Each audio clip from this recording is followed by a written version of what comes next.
क्या हाल है साथियों। मैं विकास तोमर आपके अपने trustworthy channel collective study for success पे आप लोगों का बहुत बहुत बहुत स्वागत करता हूं। देखिए आज हम लोग देखेंगे 5 मार्च का करंट अफेयर हिंदी इंग्लिश दोनों ही भाषाओं में। टेलीग्राम चैनल का लिंक डिस्क्रिप्शन में दिया हुआ है, आप लोग ज्वाइन कर लीजिएगा। ठीक, कोई डाउट है कोई क्वेरी है 9650347272 पे आप लोग हमें कॉन्टैक्ट कर सकते हैं। आज के जो 10 मोस्ट इंपॉर्टेंट टॉपिक्स हैं जो कि प्रीलिम्स और मेंस एग्जामिनेशन में आ सकते हैं, यूपीएससी यूपीपीएससी बीपीएससी और अदर स्टेट पीसी एग्जामिनेशन में, वो हैं ये सारे जिनको अब हम लोग देखेंगे विस्तार से।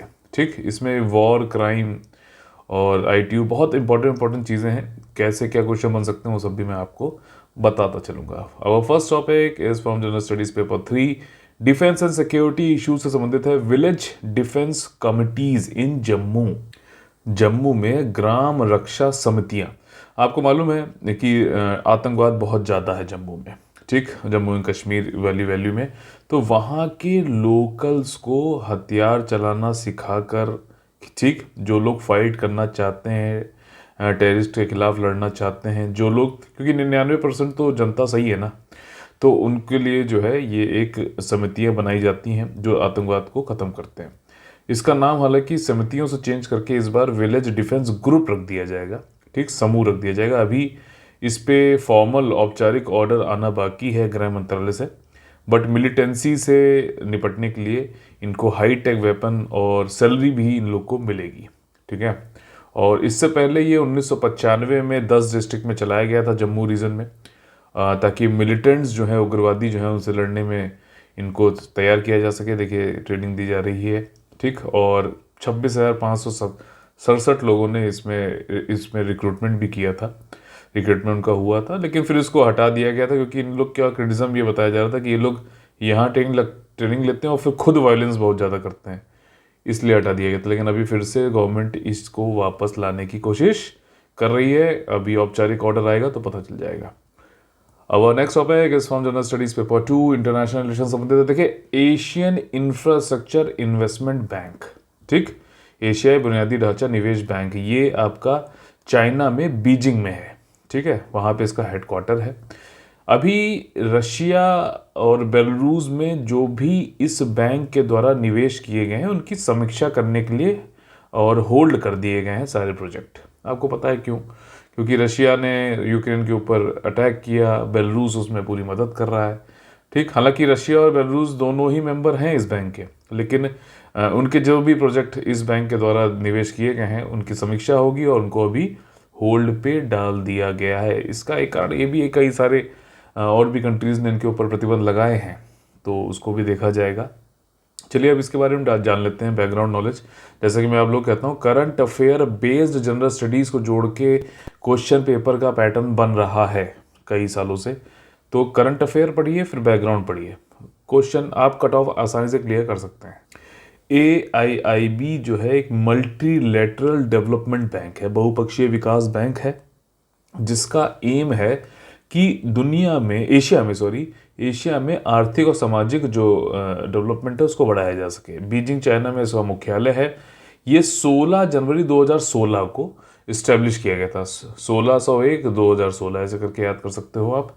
ठीक, इसमें 105 मेंबर हैं। चाइना के पास सबसे ज़्यादा शेयर होल्डिंग भी है और सबसे ज़्यादा वोटिंग भी है। परसेंटेज के हिसाब से वोटिंग होती है तो चाइना के पास 26.5% जो है वोटिंग शेयर है। सेकेंड लार्जेस्ट इंडिया है इसमें 7.5% के साथ, और उसके बाद जो है रशिया है थर्ड नंबर पे 5.97% के साथ में वोटिंग शेयर के साथ में। बेलारूस भी इसका मेंबर है। बेलारूस की कैपिटल क्या है, जिसके नाम पे एक एग्रीमेंट भी था। ठीक, जरूर उसको बताइएगा कमेंट करके। All powers of the bank are vested in the our board of governor. देखिए बोर्ड ऑफ गवर्नर एक ऐसी जो है यहाँ पे डिसीजन में हाईएस्ट डिसीजन मेकिंग बॉडी कौन है, वो आपका बोर्ड ऑफ गवर्नर है। ऐसा इनके AOA में लिखा हुआ है, यानी कि आर्टिकल्स ऑफ एग्रीमेंट में। ठीक, इसको कौन हेड करता है भाई साहब? इसको हेड करता है AIIB को चाइना के जिन लिक्विन। ठीक, देखिए जो अंतरराष्ट्रीय संगठन हैं, बैंक हैं, इनके हेड्स जो होते हैं, ठीक, सेक्रेटरी जनरल जो होते हैं, वो याद रखा करिए। जैसे आज 3 जगह आएगा ये, इसलिए मैंने अभी पहला बता दे रहा हूँ। AIIB, ठीक, जिन लिक्विन, ये इसके जो है हेड हैं। और वाइस प्रेसिडेंट कौन है भाई साहब? हमारे पूर्व गवर्नर उर्जित पटेल RBI के। उर्जित पटेल कमेटी किस चीज़ से संबंधित थी, कमेंट करके बताइए। ठीक, जरूर आंसर किया करिए, जरूरी है ये। अब नेक्स्ट टॉपिक है from general studies paper 1, art and culture संबंधित है अमरावती। देखो आप लोगों ने सुना होगा, मैंने पढ़ाया भी था कि आंध्र प्रदेश में नई गवर्नमेंट जब से आई है, ठीक है, वो अमरावती जो इससे पहले जो गवर्नमेंट थी उन्होंने अमरावती को घोषित किया था कि भाई साहब लैंड पूल सिस्टम यूज़ किया गया था और फिर जो है इसको कैपिटल बनाएंगे। लेकिन नई गवर्नमेंट ये नहीं चाहती है। ठीक, नई गवर्नमेंट ये बिल्कुल भी नहीं चाहती है कि तीनों जो चीज़ें होती हैं, गवर्नमेंट के 3 ऑर्गन होते हैं मेन, एग्जीक्यूटिव कार्यकारिणी, विधायिका यानी कि लेजिस्लेचर, और न्यायपालिका यानी कि जस्टिस जुडिशरी। तो ये तीनों वो नहीं चाहती है। अभी जो प्रेजेंट गवर्नमेंट है वो चाहती है कि इन तीनों के लिए अलग अलग कैपिटल बनाए जाए। तो अब यहाँ पर जो पहले लैंड पूलिंग सिस्टम हुई थी वो कैसा चाहिए थी, तो यहाँ पे जो अमरावती में जिन्होंने ज़मीनें जिनकी हैं वो सब लेके पहुँच गए याचिका आंध्र प्रदेश हाई कोर्ट के पास में, और आंध्र प्रदेश हाई कोर्ट ने इनके फेवर में डिसीजन देते हुए ये कहा है कि भाई साहब 6 महीने के अंतर्गत अमरावती को कैपिटल सिटी, स्टेट की कैपिटल सिटी की तरह डेवलप करिए, स्टेट गवर्नमेंट को निर्देश दे दिए। ठीक, सिंपल सी बात है। उन्होंने कहा कि अभी जो विधायिका है, स्टेट लेजिस्लेचर है, उसके पास हमें लगता नहीं कि इतनी क्षमता है कि वो एक कोई लॉ लाकर कैपिटल को शिफ्ट कर सके, या फिर उसको 2 टुकड़ों में बांटे, या फिर जो है 3 टुकड़ों में बांटे। ठीक है ना, तीनों अलग अलग लेजिस्लेचर, एग्जीक्यूटिव और जुडिशरी को अलग अलग कर, ऐसा कर नहीं सकते। इतनी मुझे क्षमता दिख नहीं रही है, हाईकोर्ट ने बोला। तो आप 6 महीने में इसको कैपिटल बनाओ। अब कुछ बैकग्राउंड देख लेते हैं। अमरावती जो है भारत के आंध्र प्रदेश राज्य की राजधानी है। गुंटूर जिले में आती है, कृष्णा नदी के तट पर स्थित है। इसका जो पहले नाम हुआ करता था अमरावती का, वो था धान्य कटकम। ये अलग से क्वेश्चन बन सकता है। और यह एक महत्वपूर्ण बौद्ध पवित्र शिक्षा स्थल है। ठीक है ना, लर्निंग साइट है। और आपका जो है 2nd सेंचुरी जब बीसी थी, 2री शताब्दी ईसा पूर्व, तब यहाँ पे सातवाहनाज राजवंश की राजधानी भी अमरावती हुआ करती थी। ठीक, कौन सी नदी है? कृष्णा नदी है, गोदावरी नहीं है, ध्यान रखिएगा। जो सबसे पहले भारतीय साम्राज्यों में से एक और आंध्र प्रदेश के पैतृक वंश में से एक था, सातवाहनाज। ठीक है, 3 आर्ट स्कूल रहे हैं। ठीक है ना, आर्ट एंड कल्चर से हम पूछ रहा हूँ क्वेश्चन। एक गंधारा है, दूसरा मथुरा है, तीसरा अमरावती है। इन तीनों के बीच में क्या डिफरेंस है, ये आज का क्वेश्चन है आप लोगों के लिए। समझ में आया क्वेश्चन? तो इसको मैं वैसे भी पूछ लूंगा। तीनों, Amravati, Gandhara school of art और मथुरा के बीच में क्या क्या अंतर है, इसको बताएं। अगला टॉपिक हमारा जनरल स्टडीज पेपर 2 से है, इंटरनेशनल रिलेशंस। स्विट्जरलैंड ने अपनी फॉरेन पॉलिसी में तब्दीली करी, और ये 200 साल के बाद जो उनकी ये तटस्थता यानी कि न्यूट्रलिटी पॉलिसी थी, इसमें वो फेरबदल कर रहे हैं। और कारण है रशिया का अटैक यूक्रेन के ऊपर। स्विट्जरलैंड बहुत ही खूबसूरत जगह है। बहुत सारे अंतरराष्ट्रीय संगठनों का हेडक्वार्टर, मुख्यालय जो है स्विट्जरलैंड है। कई सारे दुनिया में जो कन्वेंशन हुए हैं, सम्मेलन हुए हैं, जो डिक्लेरेशन हुए हैं, जैसे जिनेवा कन्वेंशन है, वो भी आपका जो है स्विट्जरलैंड में हुआ है। और स्विट्जरलैंड चूंकि ये न्यूट्रलिटी पॉलिसी अपनाता रहा 2 साल, 1815 से न्यूट्रलिटी पॉलिसी को अपना रहा, इसीलिए ये सारे संगठन के हेडक्वार्टर और ये कन्वेंशन बड़े बड़े जो है यहाँ पर हुए। अब इन्होंने लेकिन कहा है कि हम इस नीति को तोड़ रहे हैं, कारण रशिया का अटैक यूक्रेन के ऊपर। तो बहुत बड़ी बात है। और ये स्विट्जरलैंड के बारे में जान लेते हैं। एक छोटा सा अल्पाइन राष्ट्र है, यानी कि अल्पाइन माउंटेन्स में के आसपास है। 1815 में न्यूट्रलिटी पॉलिसी इन्होंने लाए थे, और इनकी ऑफिशियल जो वेबसाइट है, आधिकारिक वेबसाइट है, उस पर भी permanent neutrality is a principle of Swiss foreign policy लिखा हुआ है, यानी कि स्थायी तटस्थता स्विस विदेश नीति का एक सिद्धांत है। ये कई सारे हेडक्वार्टर्स यहाँ पर हैं। जिनेवा कन्वेंशन भाई साहब वॉर क्राइम से संबंधित है। आखिरी जो आज का टॉपिक है वो इसी से संबंधित है। वॉर क्राइम क्या होता है, कैसे ये क्राइम अगेंस्ट ह्यूमैनिटी से अलग है, बहुत बढ़िया से समझाऊंगा, कभी भी कंफ्यूजन नहीं होगा। इंपॉर्टेंट भी बहुत है, आएगा ही आएगा क्वेश्चन में, मेंस में। ठीक, स्विट्जरलैंड हालांकि ये ना ही यूरोपियन यूनियन और नाटो का मेंबर नहीं है, इसी तटस्थता की पॉलिसी की वजह से। ठीक, और इसने यूनाइटेड नेशन को भी भाई साहब अभी 2002 में ही 20 साल पहले ज्वाइन किया है। ठीक है, तो ये भी एक चीज़ है। यूनाइटेड नेशन बताइए कब फॉर्म हुआ था, मैंने अभी पीछे बताया भी था आप लोग को, जब दूसरा वर्ल्ड वॉर हुआ था तब भी स्विट्जरलैंड ने जो है, जबकि इसकी बाउंड्री जर्मनी, भाई ये सब तो टॉप प्लेयर्स थे वर्ल्ड वॉर टू में, जर्मनी, रशिया, ऑस्ट्रिया, इटली और फ्रांस, इन सबसे घिरा हुआ, लेकिन फिर भी अपना जो है अलग न्यूट्रलिटी इसने मेंटेन कर रखी थी। तो गजब भाई साहब, गजब जगह है। देखो इसकी एक एक सिटी के नाम पे आपको जो है कन्वेंशन मिल जाएंगे। जेनेवा कन्वेंशन अलग है, बेसल कन्वेंशन अलग है, वो सेंट्रल बैंक वाला जो होता है, ठीक, बर्न अलग है, ज्यूरिक अलग है, लुजान अलग है। अच्छा, क्या आप लोग बता सकते हो कि स्विट्जरलैंड की कैपिटल क्या है? ठीक, कमेंट जरूर करके बताइएगा। ठीक है, हमारा जो अगला टॉपिक है वो है टॉपिक आर्ट एंड कल्चर संबंधित जनरल स्टडीज पेपर 1, स्वदेश दर्शन अवार्ड। स्वदेश दर्शन आप लोग को मैंने बताया भी है पहले, ये मिनिस्ट्री ऑफ टूरिज्म का एक जो है स्कीम है, जिसमें कई सारे सर्किट्स बनते हैं, ठीक है ना, ये सर्किट वो सर्किट, कृष्णा सर्किट, ठीक। और साथ ही साथ इसकी एक और स्कीम है, बताइए कौन सी है, कई बार पूछ चुका हूँ मैं, ये प्रसाद स्कीम है कि हृदय स्कीम है, ठीक है ना।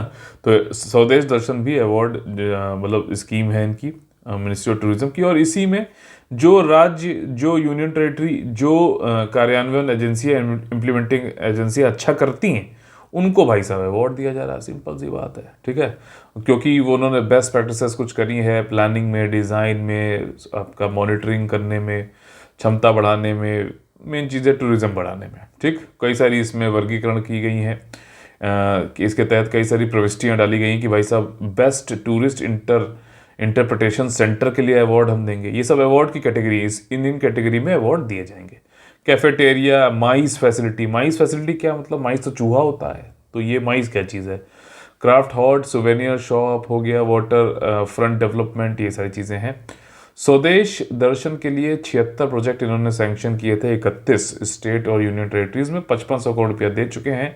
टूरिज्म जो कि इंफ्रास्ट्रक्चर से रिलेटेड होता है, उसके लिए भी 500 टूरिस्ट डेस्टिनेशन इन्होंने इसमें डेवलप किए हैं। माइस का भाई साहब फुल फॉर्म है मीटिंग इंसेंटिव कॉन्फ्रेंसेस एग्जीबिशन, ठीक, मीटिंग करना, प्रोत्साहन देना, कॉन्फ्रेंस सम्मेलन करना और जो है प्रदर्शनी लगाना। तो ये सारे काम यहाँ पे होते हैं। ये ज़्यादातर जैसे ऊपर अभी हम लोगों ने देखा ना स्विट्जरलैंड, वैसे ये स्विट्जरलैंड एक माइस के लिए बहुत बड़ी एक जगह है, बहुत ज़्यादातर वहाँ पे ही होते हैं। तो इन्होंने प्रसाद, ये मिनिस्ट्री ऑफ टूरिज्म में स्वदेश दर्शन के अंदर भी इसको रखा है। अब नेक्स्ट टॉपिक इंपॉर्टेंट टॉपिक है जनरल स्टडीज पेपर 3, इकोनॉमी से संबंधित, इंफ्रास्ट्रक्चर से। होलोंगी एयरपोर्ट, ठीक, अरुणाचल प्रदेश में बनाया जा रहा है। ध्यान से सुनना, बहुत एक इंपॉर्टेंट चीज मैं बताऊंगा, ठीक। अरुणाचल प्रदेश में बनाया जा रहा है कि जो वहाँ का कैपिटल है, ठीक, ईटानगर, ठीक, उसको जो है एयरपोर्ट अथॉरिटी ऑफ इंडिया जो है एयर हवाई संपर्क से जोड़ना चाहता है। ईटानगर से भाई साहब 15 किलोमीटर की ही दूरी पे है होलोंगी, ठीक, जो कि एक ग्रीन फील्ड हवाई अड्डा बन रहा है। ग्रीन फील्ड मतलब स्क्रैच से बना रहे हैं, बिल्कुल नए सिरे से, ठीक। लेकिन भाई साहब ये होलोंगी ईटानगर डिस्ट्रिक्ट में नहीं आता है, ये चीज मैं आपको बताना चाहता हूँ, पापम पेयर डिस्ट्रिक्ट में आता है। पापम पेयर डिस्ट्रिक्ट में होलोंगी आता है जगह, जो कि ईटानगर से 14-15 किलोमीटर दूरी पे है, लेकिन ईटानगर डिस्ट्रिक्ट में नहीं है। क्वेश्चन पूछेगा कि इट इज ईटानगर डिस्ट्रिक्ट के होलोंगी क्षेत्र में भाई साहब हवाई अड्डा बनाया जा रहा है अरुणाचल प्रदेश के लिए, तो आपका गलत हो जाएगा अगर आप उसको करेक्ट करके आते हैं तो इन्हीं चीज़ों पे ध्यान देना आवश्यक है। इसको एयरपोर्ट अथॉरिटी ऑफ इंडिया बना रहा है 320 हेक्टेयर में। 1 हेक्टेयर में बताइए कितने एकड़ होते हैं, ठीक। और प्रधानमंत्री मोदी जी ने इसका जो है फाउंडेशन स्टोन 2019 में डाला था, 15 अगस्त 2022 को जहाँ तक ये कार्यान्वित और चालू मतलब संचालित कर लिया जाएगा। और next topic is from general studies paper 2, international relation संबंधित है, ITU। देखिए, इंटरनेशनल टेलीकम्युनिकेशन यूनियन, ये दुनिया में जो भी इंफॉर्मेशन एंड कम्युनिकेशन टेक्नोलॉजी संबंधित चीजें होती उसके मानीकरण के लिए यानी कि मानक बनाता है, स्टैंडर्डाइजेशन करता है, ठीक, कि किस तरीके से कम्युनिकेशन होना चाहिए, इंटरनेट का उपयोग होना चाहिए उसके लिए, ठीक। तो ये एक यूनाइटेड नेशंस की स्पेशलाइज्ड एजेंसी है। क्यों? क्योंकि ये एक स्पेशल चीज, निर्दिष्ट चीज इंफॉर्मेशन कम्युनिकेशन के जो है क्षेत्र में काम करती है, ठीक। कुछ चीज याद हो रही कि नहीं याद हो रही? अच्छा, अब हुआ क्या है भाई साहब, क्यों न्यूज में है? भारत के कम्युनिकेशन मिनिस्टर जो हैं अश्वनी वैष्णव जी, ये हाओलिन झाओ, अब देखो दूसरी चीज, पहले AIIB का मैंने आपको बताया हेड कौन है, ठीक, जिन लिक्विन थे। अब जो है सेक्रेटरी जनरल आईटीयू के कौन है, हाओलिन झाओ। ये ध्यान रखना, लिखते चलो भाई साहब अलग से, मैं तुमको ये सारी चीज़ रिवाइज कराऊंगा बाद में, लेकिन आप भी लिखो, लिखते हो तो याद होता है, ठीक, एग्जाम में भी याद रहता है। तो देखो इन दोनों के बीच में अभी एक समझौता हुआ है, एग्रीमेंट हुआ है, जिसको बोलते हैं host country agreement, host country agreement. और ये क्या होस्ट कर रहे हैं भाई साहब, area office and innovation centre of ITU. तो जो आईटीयू है वो अलग अलग कंट्रियों में अपना एरिया, अलग अलग एरियाज में अपना एक एरिया ऑफिस बनाता है, जहाँ पे इनोवेशन सेंटर की तरह भी इनोवेशन के भी काम होते हैं। और अभी उस कंट्री के साथ में जिस जिस एरिया में ये बनाता है उसके साथ में एक एग्रीमेंट करता है जिसका नाम है होस्ट कंट्री एग्रीमेंट। और भारत में अभी ये हुआ है, न्यू दिल्ली में ये सेंटर बनाया जा रहा है। आसान हो गया, समझ में आ गई चीज़। बस ये चीज़ यहाँ पे मैं आपको बताना चाह रहा था। अब हम लोग पढ़ेंगे आईटीयू क्या होता है, एरिया ऑफिस क्या होता है। ठीक, आईटीयू में देखिए 193 मेंबर है, 900 से ज़्यादा जो है प्राइवेट सेक्टर एंटिटीज़ भी हैं, एकेडमिक इंस्टीट्यूशंस भी हैं, शैक्षिक संस्थान भी हैं, निजी क्षेत्र संस्थाएं भी हैं। Area office and innovation centre जो है भाई साहब आईटीयू का, ये न्यू दिल्ली में बनाया जा रहा है और ये सर्व करेगा जो साउथ एशियन कंट्रीज़ हैं। ठीक, इसमें पाकिस्तान नहीं है और म्यांमार नहीं है, ध्यान रखना, बाकी जोड़ लो। अफगानिस्तान हो गया, ठीक, अफगानिस्तान, बांग्लादेश, नेपाल, भूटान, ईरान भी है भाई साहब इसमें, ईरान है, मालदीव्स है, श्रीलंका है और इंडिया तो है ही है।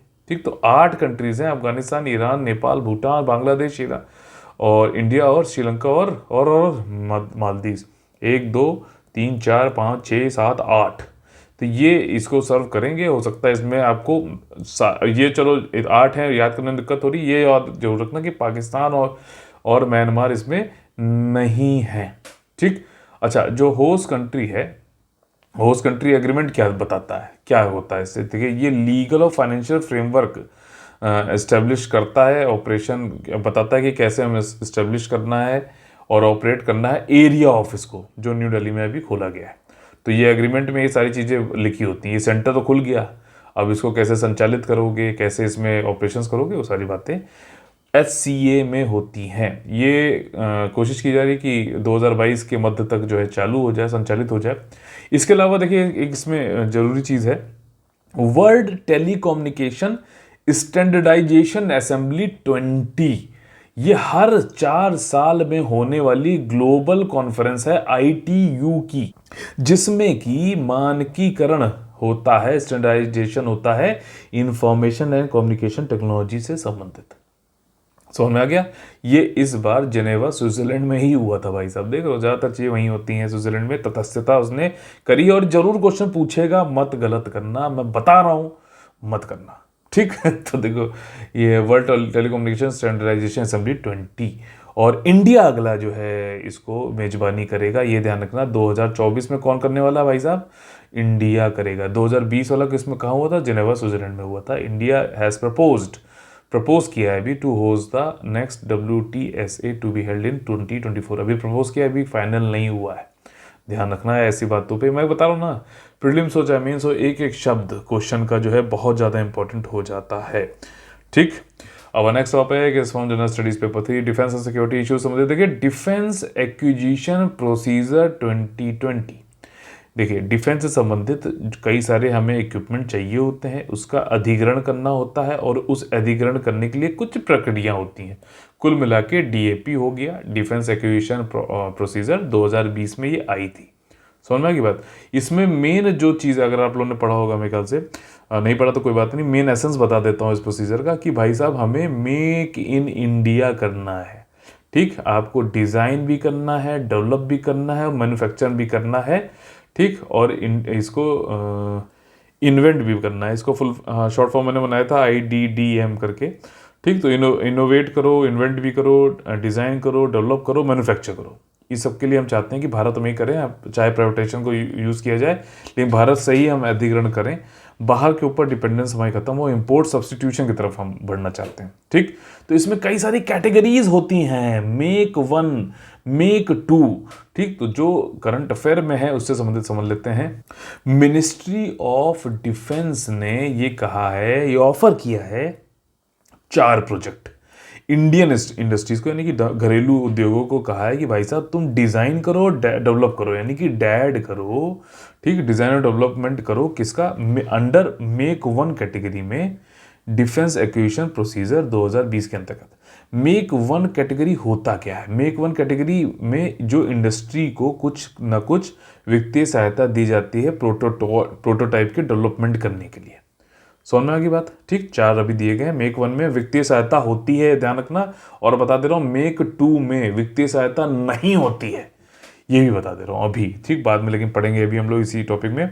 जो लिस्ट ऑफ प्रोजेक्ट जो दिए गए हैं और उनको अप्रूवल इन प्रिंसिपल भी अकॉर्ड कर दिया गया है by the collegiate committee of MoD. तो यानी कॉलेजिएट कमिटी ऑफ जो मिनिस्ट्री ऑफ डिफेंस है वो अप्रूवल इन प्रिंसिपल देता है। तो इससे एक रिवर्स क्वेश्चन बन सकता है, सैद्धांतिक अनुमोदन। ठीक, इंडियन एयरफोर्स को को दिया गया है भाई साहब, इंडिया एयरफोर्स की तरफ से आया है कि भाई एक कम्युनिकेशन संचार के इक्विपमेंट बनाओ इंडियन सिक्योरिटी प्रोटोकॉल के हिसाब से। ठीक, एनक्रिप्टर, राउटर, ये सब जो इंटरनेट वाले आप होते हैं, देखा होगा आपने। इंडियन एयरफोर्स ने बोला है एयरबॉर्न इलेक्ट्रो ऑप्टिकल पावर्ड बनाओ ग्राउंड बेस्ड सिस्टम के साथ में। एयरबॉर्न स्टैंड ऑफ जैमर कर दो भाई साहब, दूसरे वाले का संचार ही ठप कर दो। और इंडियन आर्मी के लिए इंडियन लाइट टैंक बनाओ। तो भाई साहब ये पहली बार ऐसा हो रहा है DAP 2020 में कि इंडियन इंडस्ट्रीज को कुछ ऐसा बिग टिकट प्लेटफॉर्म दिया जा रहा है कि भाई साहब तुम लाइट टैंक बनाओ, ठीक है ना, कम्युनिकेशन इक्विपमेंट बनाओ इंडियन सिक्योरिटी प्रोटोकॉल्स के अनुसार। तो ये पहली बार हो रहा है। ठीक, मेक टू प्रोसीजर में भी इन्होंने AIP दिया है। ठीक, अप्रूवल इन प्रिंसिपल कौन देता है? कॉलेजिएट जो है committee of ministry of defence. उसने बोला है कि भाई साहब 5 प्रोजेक्ट आपको दे रहा हूँ इंडियन एयरफोर्स की तरफ से। Full motion simulator Apache helicopter के लिए, इसी तरीके से चिनूक हेलीकॉप्टर के लिए, इसी के साथ में एयरफोर्स की तरफ से ही वेरिएबल रोबोटिक इक्विपमेंट भी एयरक्राफ्ट मेंटेनेंस में, एयरक्राफ्ट मेंटेनेंस करना है तो उसके लिए रोबोटिक ऐसे इक्विपमेंट बना जो हम पहन सकें। इंडियन आर्मी की तरफ से आया है integrated surveillance and targeting system for mechanised forces. ठीक, निगरानी उन सब के लिए किया गया। इंडियन आर्मी की तरफ से ही एक और चीज़ आई है, ऑटोनोमस कॉम्बैट व्हीकल। ठीक, और देखिए यहाँ पे मेक टू का सीधा सा मतलब ये है कि प्रोटोटाइप को डेवलपमेंट करना है, उनका अपग्रेड करना है, कंपोनेंट ये सब बनाने हैं, लेकिन गवर्नमेंट की तरफ से कोई भी वित्तीय सहायता इसमें प्रोटोटाइप के डेवलपमेंट के लिए नहीं दी जाती है। बूझ है तो बूझ गए ना, तो देखो बढ़िया। अगला टॉपिक, इंपॉर्टेंट टॉपिक, इन्वायरमेंट से संबंधित topic, general studies paper 3, resolution on plastic pollution. ठीक है ना, जो प्लास्टिक प्रदूषण है उस पर संकल्प या फिर प्रस्ताव आया है। अभी जो वर्ल्ड लीडर्स, अभी 5वीं यूनाइटेड नेशन एनवायरनमेंट असेंबली हो रही थी, कहाँ पर? नायरोबी में। आप लोग बताना चाहता हूँ, नायरोबी केनिया में है। ठीक, माउंट किलिमंजारो भी यहीं पे है, इक्वेटर पे स्थित है, और नायरोबी में ही मुख्यालय है यूनाइटेड नेशन एनवायरनमेंट प्रोग्राम का। ठीक है ना, ये एक लौता ऐसा जो है, मुझे लगता है कि अफ्रीका कॉन्टिनेंट में एक ऐसा देश है, ऐसी जगह जहाँ पे एक संयुक्त राष्ट्र का जो है मुख्यालय है। ध्यान रखना, इसलिए इंपॉर्टेंट हो जाता है। तो यहाँ पे भाई साहब लोग मिले, 5वें यूनाइटेड नेशन एनवायरनमेंट असेंबली हो रही थी।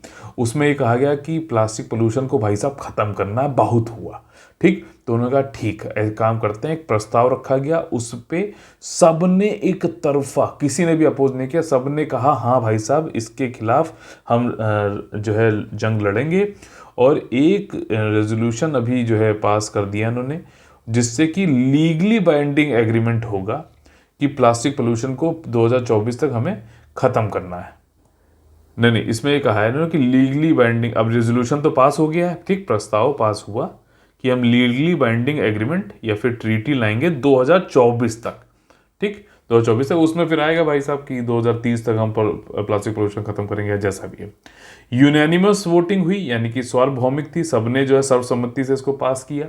और उन्होंने कहा कि एक अंतर सरकारी समिति बनाओ जो कि ट्रीटी में क्या टर्म्स होंगे उसको रखेंगे। अब देखो तीसरा आ गया यहाँ पे, पहला क्या था? AIIB के हेड थे लिन जिक्विन, और दूसरे थे आपके ITU के हेड। अब तीसरा जो है UNEP प्रोग्राम जो है आपका, उनके हेड कौन है? इंगर एडल्सन। ठीक, तो उन्होंने बोला है कि ये ट्रीटी जो होगी भाई साहब प्लास्टिक पोल्यूशन से संबंधित वाली, ये पेरिस एग्रीमेंट जो United nation framework convention on climate change वाली है, उससे उसके बाद जो है सबसे बड़ी एनवायरनमेंट से संबंधित ऐसी कोई ट्रीटी बनने वाली है, प्लास्टिक ट्रीटी। ऐसा यूएनईपी के हेड एंगर एंडरसन ने बोला है। डिटेल यहाँ पर यह है कि फाइनल ट्रीटी अभी नेगोशिएट होने वाली है, लेकिन ये कहा जा रहा है कि इसमें पूरी तरीके से नया प्लास्टिक बनाने पे बैन लगाया जाएगा। साथ ही साथ प्लास्टिक किसी भी प्रकार का हो, ठीक, पोल्यूशन जो फैला रहा है, चाहे वो समुद्र में हो, चाहे वो जो है मिट्टी में हो, मृदा में हो, ये चाहे वो फूड चेन में हो, सब जगह से इसको ख़त्म करने की कोशिश की जाएगी। और अभी सेशन चल रहा था, रिज्यूम हो रहा था 5th United Nations environmental assembly जो है उसका, और ये 28 फरवरी से 2 मार्च तक चला नैरोबी में। ठीक, तो ध्यान रहेगा भाई साहब कि नहीं रहेगा। ठीक, अगला topic, most important topic of the day मैं कहूंगा इसे, general studies paper 2 international relation संबंधित है, युद्ध अपराध, वॉर क्राइम। रशिया ने यूक्रेन पे अटैक किया। कई लोग बोल रहे हैं भाई साहब सिविलियंस को जबरदस्ती इन्होंने मारा है, क्लस्टर बम से मारा, वैक्यूम बम से मारा कई जगह। तो इसमें ये बोला है कि इन्होंने जो है वॉर क्राइम कमिट किया है। ठीक, और वॉर क्राइम के लिए भाई वाद विवाद तो हो गई, रशिया का हमने नहीं किया है, यूक्रेन कह रहा है हम करेंगे। तो अब भाई साहब इसके लिए कोर्ट भी होनी चाहिए। जो वॉर क्राइम और क्राइम अगेंस्ट ह्यूमैनिटी और जेनोसाइड, इन सबसे संबंधित एक रोम स्टैट्यूट बना था। ठीक, रोम संविधि, जिसके तहत जो है आईसीसी यानी कि इंटरनेशनल क्रिमिनल कोर्ट काम करती है, जो कि बताएगी भैया वाद विवाद को सॉल्व करेगी। ठीक, ऐसे समझते हैं ना, तो एक मतलब आपको कहानी तरीके से पूरी चीज समझ में आ जाएगी। तो और ये भी प्राग हेग में ही स्थित है। इंटरनेशनल कोर्ट ऑफ जस्टिस भी हम लोगों ने पढ़ा था, वो भी वहीं पे स्थित है आपका। ठीक है, और इंटरनेशनल क्रिमिनल कोर्ट भी हेग में ही स्थित है। और यहाँ पर ये देखा इन्वेस्टिगेशन होगा कि भाई साहब वॉर क्राइम हुए हैं कि क्राइम ऑफ अगेंस्ट ह्यूमैनिटी हुआ है यूक्रेन में। ठीक, अब इन्होंने यहाँ पे कोशिश की है बताने में, इस वाले आर्टिकल में, इंडियन एक्सप्रेस में आया था, बहुत ही अच्छा आर्टिकल है, कि वॉर क्राइम और क्राइम अगेंस्ट ह्यूमैनिटी या फिर जो है जेनोसाइड, नरसंहार, इनमें फ़र्क होता है। ये अलग चीज़ है और ये अलग चीज़ है। वॉर क्राइम को ये डिफाइन ऐसे किया जाता है कि ये कुछ सीरियस जो है वॉलेशन होते हैं ह्यूमैनिटेरियन लॉज के ड्यूरिंग ए कॉन्फ्लिक्ट, यानी कि वॉर चल रहा हो या फिर अपने ही देश में कुछ कॉन्फ्लिक्ट जो है चल रहा हो, गृह युद्ध चल रहा हो, उसमें तब जो है अगर सिविलियंस को मारा जा रहा है बिल्कुल बिना बात के, तो वो वॉर क्राइम कहलाता है। थोड़ा और इसको जो है ध्यान से देखते हैं, इंपॉर्टेंट है ये, आज सीख लिया ना तो कभी जिंदगी में कंफ्यूजन नहीं होगा, नहीं तो बार बार कंफ्यूजन होता है इसमें। मैं खुद कंफ्यूज हो जाता हूँ इसमें, बता रहा हूँ, लेकिन मैं आपको इस तरीके से बताऊंगा कि मैं खुद भी कभी कंफ्यूज ना हो और आप भी कभी कंफ्यूज ना हो। तो रोम स्टैट्यूट के अंतर्गत जो है काम करता है आईसीसी, हाँ, और ये जो है जिनेवा कन्वेंशन 1949 वाला है, उसके थ्रू डिराइव किया गया था। और इसमें आइडिया ये है, डिफाइन ये इस तरीके से किया गया है कि हम किसी इंडिविजुअल को भी जो है दोषी ठहरा सकते हैं, उत्तरदायी ठहरा सकते हैं for the action of state और इट्स मिलिट्री। जैसे अभी इस वाले केस में देखा जाए तो भाई सोल्जर रशियन जो है मार रहे हैं, ठीक, लेकिन इसके लिए क्या हम एक सोल्जर को किसी को बोल देंगे कि तू सबसे बड़ा जिम्मेदार है इसका, या फिर तू उत्तरदायी है? नहीं, पुतिन को इसके लिए किया जाएगा। क्यों? क्योंकि पुतिन, तो एक इंडिविजुअल को हम इसके लिए जिम्मेदार करा सकते हैं। बस इतना समझना जरूरी है आपको, मेरे ख्याल से समझ में आ गया होगा। और इसमें UN office on genocide prevention, अब देखो यूनाइटेड नेशन के 2 ऑफिस हैं, ठीक है ना, जिसका उपयोग R2P का उपयोग भाई साहब यूएसए बार बार करते करते इसने दुनिया में जो है मारकाट मचाई है, चाहे वो लीबिया हो, चाहे इराक हो, अफगानिस्तान हो, हर जगह कि भैया रिस्पॉन्सिबिलिटी टू प्रोटेक्ट है, हमारी रिस्पॉन्सिबिलिटी है, हम दादा हैं दुनिया के कि हम दूसरे को प्रोटेक्ट करेंगे। ज़बरदस्ती उसके घर में घुस के डेमोक्रेसी का जो है ज्ञान पढ़ाकर वहाँ पे अपने इन्होंने युद्ध के हथियार बेचे हैं, R2P। ठीक, खैर उसमें नहीं जाएंगे इतना ज़्यादा, मेन चीज़ यहाँ समझ लेते हैं कि UN office on genocide prevention, यानी कि नरसंहार को रोकना, और रिस्पॉन्सिबिलिटी टू प्रोटेक्ट, जो मैंने आपको डेफिनेशन समझा दी, ये सेपरेट करता है वॉर क्राइम को, ठीक, आपका जेनोसाइड और क्राइम अगेंस्ट ह्यूमैनिटी से। ठीक, तो मतलब वॉर क्राइम अलग है और क्राइम अगेंस्ट ह्यूमैनिटी और जेनोसाइड अलग है। ठीक, इतना तो समझ में आ गया ना। डिफरेंस क्या है? वॉर क्राइम ये कहता है कि डोमेस्टिक कॉन्फ्लिक्ट चल रहा हो, घरेलू संघर्ष चल रहा हो, या फिर 2 राज्यों के बीच में युद्ध चल रहा हो, ठीक, तब जो है मतलब सिविलियंस को अगर कोई मार रहा है तो वो वॉर क्राइम में आएगा। अभी इसके एग्जाम्पल भी बताऊंगा। वहीं जेनोसाइड या फिर क्राइम अगेंस्ट ह्यूमैनिटी को अगर आप देखो तो ये पीस टाइम में भी हो सकता है। पीस टाइम में ये है, जैसे मान लो कि आपका म्यांमार में कोई लड़ाई तो नहीं चल रही थी, लेकिन रोहिंग्या को मारा जा रहा था, तो वो रोहिंग्या को क्या बोला गया, क्या आपने पढ़ा होगा कई बार ये वर्ड, नरसंहार हो रहा है, जेनोसाइड हो रहा है। ठीक, इसको ये भी बोल देते हैं एथनिक क्लींजिंग भी हो रही है, या फिर क्राइम अगेंस्ट ह्यूमैनिटी बोल देते हैं। तो ये पीस टाइम पे भी, शांति काल में भी हो सकता है, और या फिर एक तरफा एग्रेशन भी हो सकता है किसी एक मिलिट्री का towards a group of unarmed people, निहत्थे लोगों के समूह के प्रति सेना का एक तरफा आक्रामकता है, जैसे कि रोहिंग्या वाला केस आपको एग्जाम्पल से समझ आ सकता है। अच्छा, वॉर क्राइम के लिए कई सारी लॉन्ग लिस्ट है, कुछ एग्जाम्पल यहाँ बता देता हूँ। जैसे होस्टेज बना लेना, ठीक, आपका यूक्रेन के लोग को होस्टेज बना के उनको मारना पीटना, विलफुल किलिंग करो, जैसा मन आ रहा है वैसे मारो, टॉर्चर करो, इनह्यूमन ट्रीटमेंट करो, रेप कर दो, प्रिजनर्स ऑफ वॉर का जो है आप लोग एक बार जाके पढ़ना, नैंजिंग मैसेकर, ये चाइना में जापान ने किया था 1937 में। पढ़ना आपको समझ में आएगा। जापान आज बहुत पीसफुल लगता है ना, बहुत ही क्रूर होता था पहले, बहुत ही क्रूर होता था। और चाइना जो आज करता है ना, आपको भी लगेगा कि नहीं यार, चाइना को भी बहुत गलत हुआ तो है थोड़ा बहुत, खैर, लेकिन ये नहीं है कि कोई दूसरा गलत कर रहा तो आप भी गलत करके गलत को सही नहीं बोल सकते, समझ में ये बात। तो inhuman treatment of prisoners of war करना, जैसे कोई प्रिजनर पकड़ा गया वॉर में, तो आप उसको ये नहीं कि जैसे चाहो उसके जो है आंखें निकाल ले रहे हो, ये सब नहीं कर सकते आप। These are also war crime, war के टाइम पे क्राइम हो रहा है, ठीक। और चिल्ड्रन को फाइट करने के लिए लगा दो कि भाई साहब बच्चे लड़ रहे हैं, तो ये सब भी वॉर क्राइम में ही आता है। तो इनमें से क्वेश्चन बन सकता है, ठीक। अच्छा, वॉर क्राइम भाई साहब क्या है, कि वॉर क्राइम हुआ है कि नहीं हुआ है, इंडिविजुअल ने किया है कि मिलिट्री ने किया है कि नहीं किया है, इसको तुम कैसे डिसाइड करोगे, इंटरनेशनल क्रिमिनल कोर्ट कैसे डिसाइड करेगा, ठीक। तो ये जो है इंटरनेशनल ह्यूमैनिटेरियन लॉ में 3 सिद्धांत दिए हुए हैं, डिस्टिंक्शन यानी कि भेद, प्रोपोर्शनैलिटी यानी कि अनुपातिकता, और एहतियातन यानी प्रिकॉशन यानी कि सावधानी बरतना। तो इन तीनों प्रिंसिपल पे देखा जाता है कि वॉर क्राइम हुआ है कि नहीं हुआ है, ठीक। नहीं तो फिर वो किस कैटेगरी में चला जाएगा, जेनोसाइड में या फिर क्राइम्स अगेंस्ट ह्यूमैनिटी के साइड में, ठीक। इंपॉर्टेंट टॉपिक है।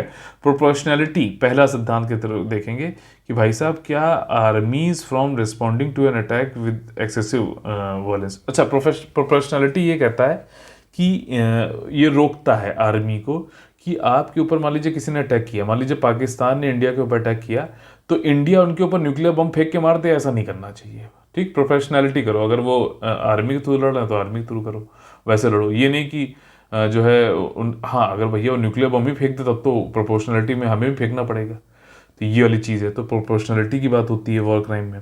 दूसरा है प्रिकॉशन करना, requires parties to a conflict to avoid और minimise the harm done to a civilian population, मतलब सिविलियन पॉपुलेशन को हार्म ना होने दें, कोशिश करें, या फिर अवॉइड ही कर दें, या फिर जो है जो भाई सोल्जर लड़ाई हो रही वो ठीक है, लेकिन सिविलियंस को ना हो, तो वो अगर होता है तो वॉर क्राइम में आएगा, नहीं होता तो नहीं आएगा। प्रिंसिपल ऑफ डिस्टिंक्शन यानी कि भेदता, ठीक। तो उसमें क्या है, you have to be constantly trying to distinguish between civilian and belligerent population object. देखो अब इसमें इन्होंने कहा कि आपको देखना पड़ेगा, जानना पड़ेगा। आप ये नहीं कि आप घुसे तो आपने ये कह दिया अरे यार ये तो आर्मी की ड्रेस पहने तो हमने मार दिया, नहीं। आपको ये चीज़ बार बार कॉन्स्टेंटली ट्राई करना पड़ेगा कि सामने वाला सिविलियन है कि बेलिजरेंट पॉपुलेशन, यानी कि मतलब कि वो आपके खिलाफ लड़ रही है, या फिर कोई ऐसा ऑब्जेक्ट कर रही है। तो ये देखो, डिस्टिंक्शन देखो, और तब भी अगर गलती से कोई सिविलियन मर जाता तो बात अलग है।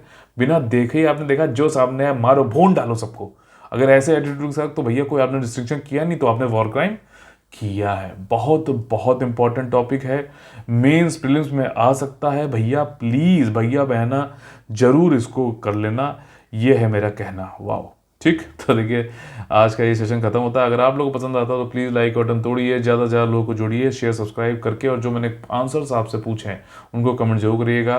पेड ग्रुप की मैंने झलक मॉड्यूल्स आप लोग को दे दिए थे, आज यथासंभव पूरा एक वीडियो दूंगा, उसको जो है पूरा देख लेना, सोच लेना, समझ लेना, और जो आपको सही लगे वैसा आप कर सकते हो। कोई डाउट इन बिटवीन अगर आपके दिमाग में आता है तो आप लोग मुझे कॉल कर सकते हैं, कांटेक्ट कर सकते हैं 9650347272 पर।